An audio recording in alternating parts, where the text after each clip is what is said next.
This is another test of the homegrown facial recognition and facial expression recognition.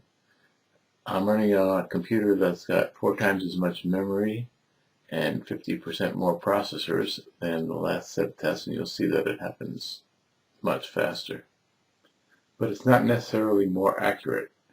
I'm going to have to do some experimenting with different recognition options. Hi Cheryl, I'm back. It's great. I can actually recognize you. Hi. Who else do I look like? There's an 87% chance you are Cheryl. There's a 3% chance you are Lauren. There's an 8% chance you are Mary Ellen. What do I look like? You are wearing reading glasses. Should know more than that. It seems my answer made you sad. What more do I look like?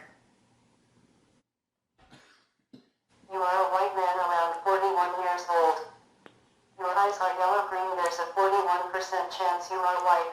There's a 32% chance you are Latino Hispanic. There's a 17% chance you are Middle Eastern. Your expression seems sad. You are wearing reading glasses. You got one thing right. Goodbye, little bot.